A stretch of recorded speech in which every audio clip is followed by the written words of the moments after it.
Big brother, I missed the last train, so let me stay over. Oh, and I brought a friend, so please take care of us.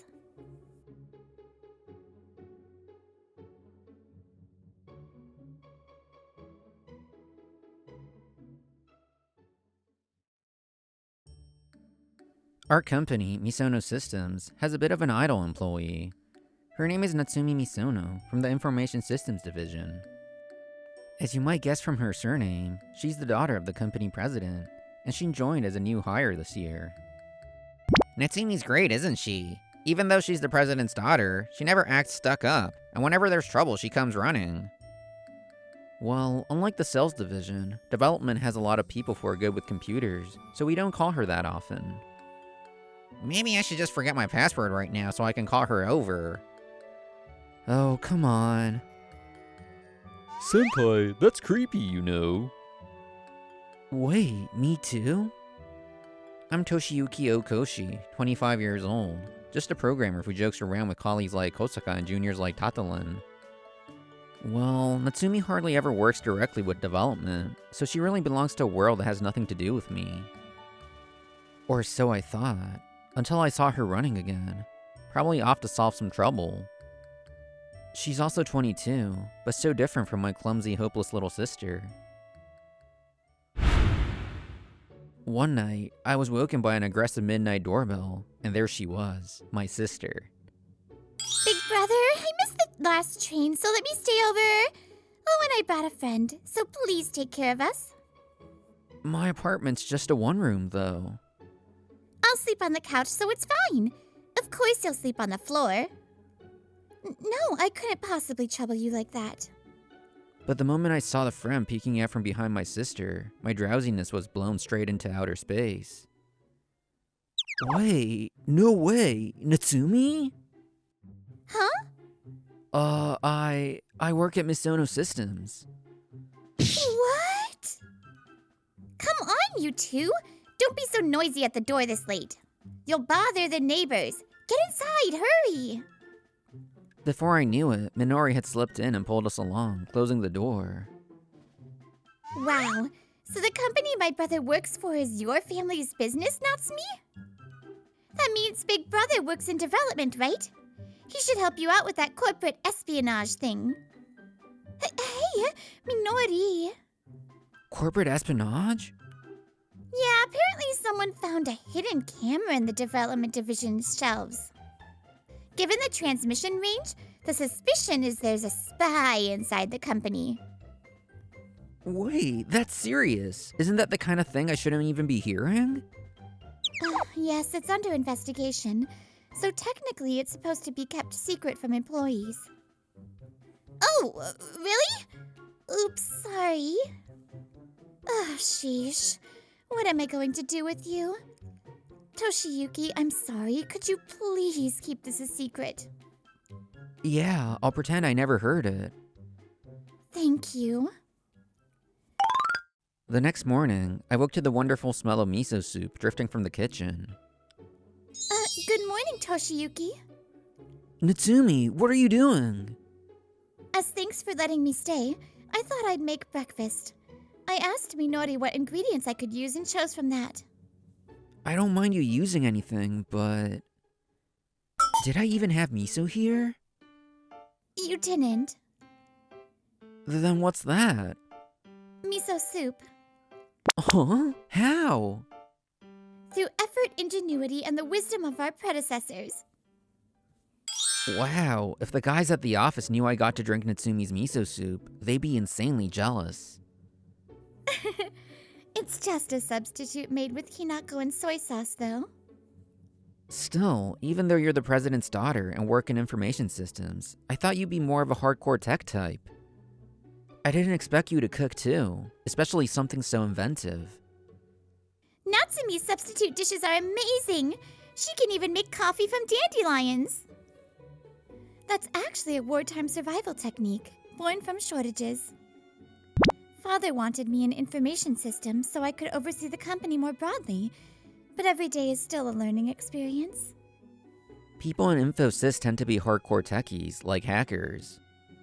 I'm just on the help desk, so I don't need skills that advanced. Instead, the scope of my work is wide. I've often seen you running around the office. Since I'm the president's daughter, people tend to keep their distance, so please be friendly with me at work too. Yeah, if you don't mind, I'd be glad to. Just as I had said, we became the kind of colleagues who would greet each other when we met at work. Good morning, Toshiyuki. Looks like you're busy again today. Yes, in the mornings we get a lot of inquiries about not being able to log in. I wonder how many of those are actual problems. Good luck! While eating with colleagues and juniors in the cafeteria, I spotted Natsumi carrying her tray alone, so I called to her. Eating alone? Yes, my senpai never leaves her PC. Then wanna join us? Really? That'd be great. When did you get so close to Natsumi? Oh, she turned out to be a friend of my sister. Damn, lucky guy. I'm Masanori Kosaka. Hey Satoru, introduce yourself too. I'm Satoru Tatalin. Well, I joined through connections. My father's an executive at a partner company. Nice to meet you. Nice to meet you. He's a little shy, but he's a capable guy. Please don't call it shyness, Kosaka-senpai. I'm just not great at communication. Programmers can be like that sometimes. Don't worry. Natsumi, you're in tech too, but you're approachable and lovely. Oh, I'm just help desk staff, really.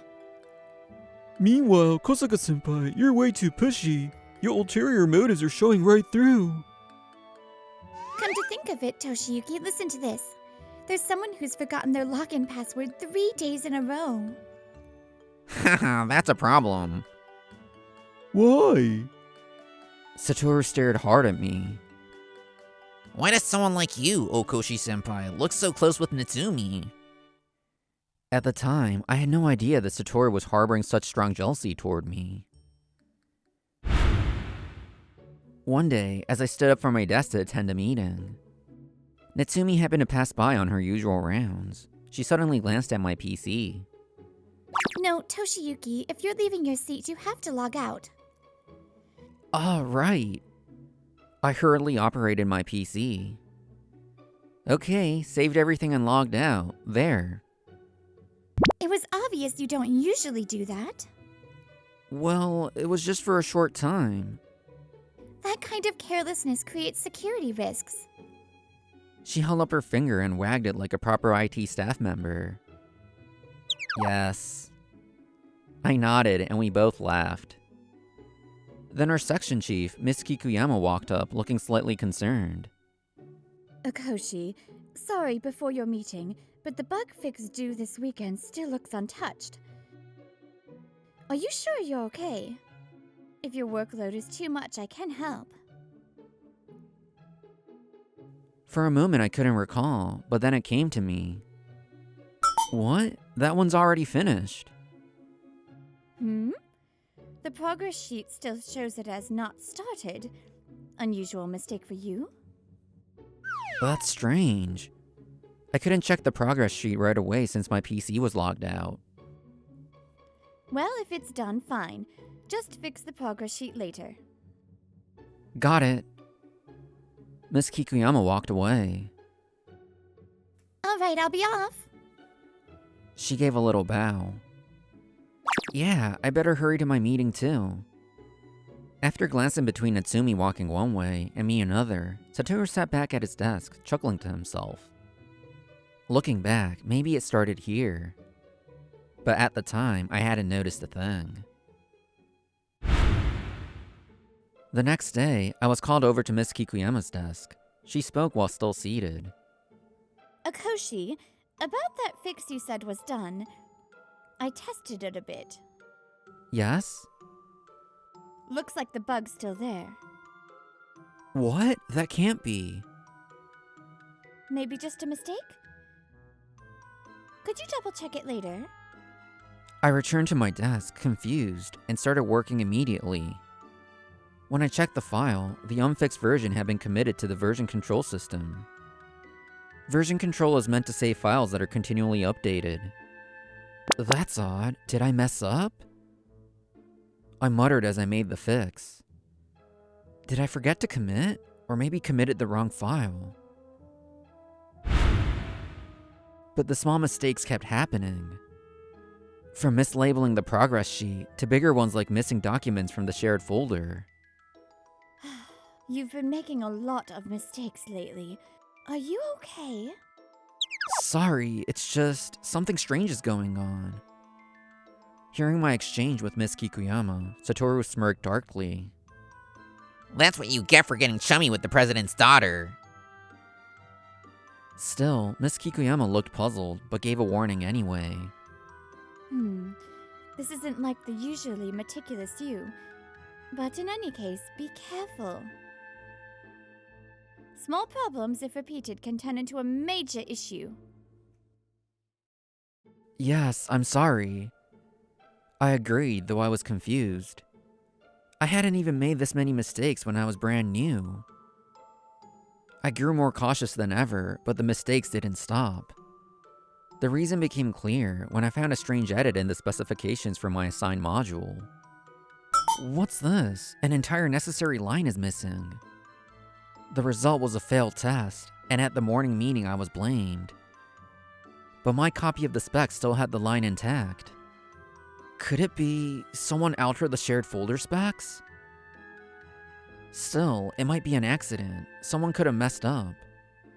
Even now, I couldn't be sure. Suspecting colleagues wasn't something I could easily do. But really?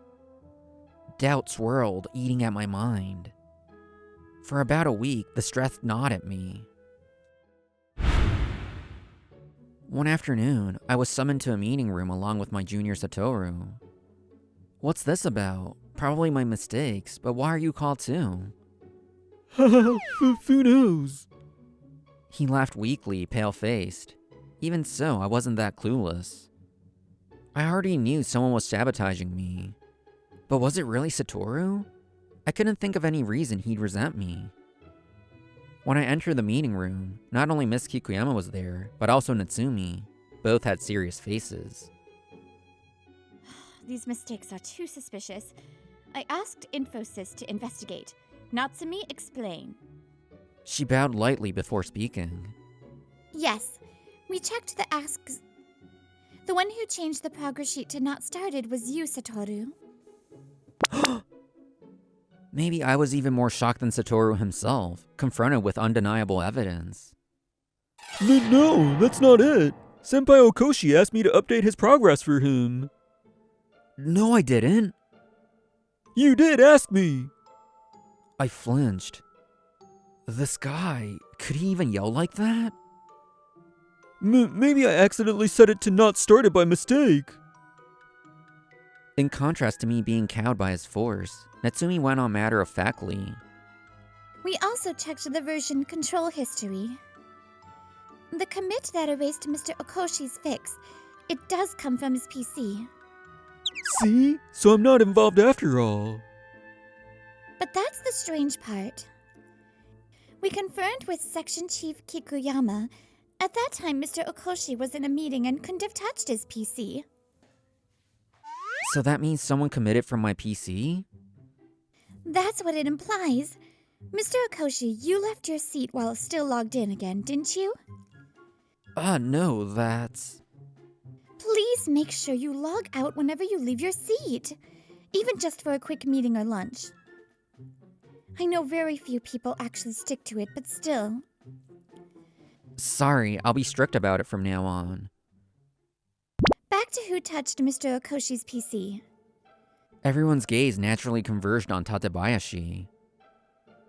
Wait a second, it wasn't me.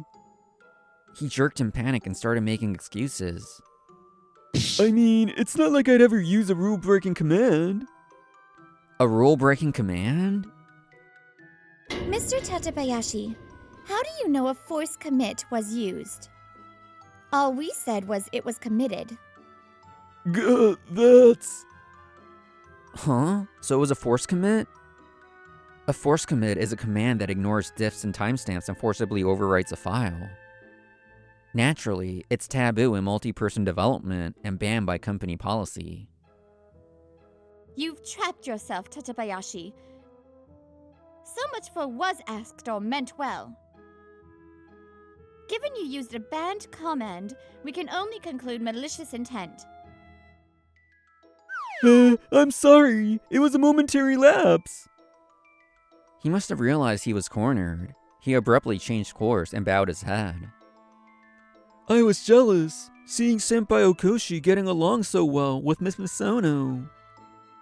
That's your reason? As you know, Tatabayashi is the son of an important client. He's delicate to handle. Watching him apologize profusely, I let out a small sigh. It galls me, but I'll personally ensure this never happens again. So could we avoid making a public fuss? I don't mind. I trust you, Section Chief. Thank you. That helps. That said, we still need to check if there were other tamperings. So, Infosys will temporarily examine both Mr. Okoshi and Mr. Tatabayashi's PCs. No way! At once, Tatabayashi's head snapped up, his face rigid. Looks like there's more. The sigh I let slip came out in harmony with Section Chief Kikuyama's. As he rushed a bolt from the meeting room, Natsumi's voice halted him. It's pointless. Miss Satake is already checking your PC remotely. Satoru froze and stared at Natsumi with a contorted face. Expression unreadable, she looked back at him and picked up her phone. If anything comes up, they'll contact my... Just then, her phone rang out. When she picked up, a loud voice came through clearly, even to me nearby. That Tatabayashi guy's there, right? Don't let him run. Did you find something? Found a video file on the PC. Looks like footage from the hidden camera. Wait, so Tatabayashi was the industrial spy? No, not an industrial spy. He was just extracting stills from the video for himself. He probably saved the extracted photos on his phone. Grabbed the evidence fast. But if he's not a spy, photos of what? Don't be shocked. They're of you. Huh?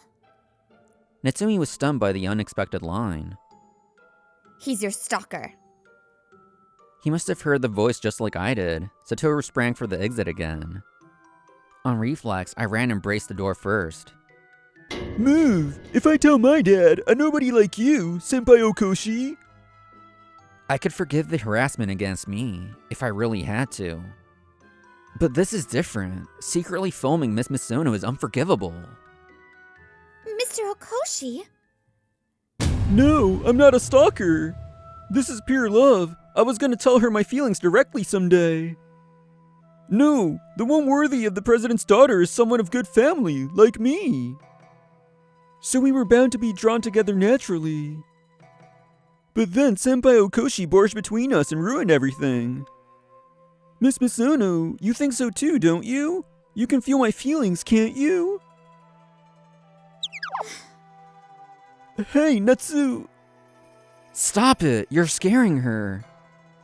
Natsumi had gone pale, clearly recoiling from Tatabayashi's words and behavior. Why? Tatabayashi ground his teeth with a harsh creak. If it comes to this... Seeing he couldn't escape the room, Tatabayashi raised his phone high and slammed it toward the floor. Oh, that's a bad move. Section Chief Kikuyama rolled low to the ground and caught the phone just before it hit. Okoshi, don't let Tatabayashi thrash around. Got it!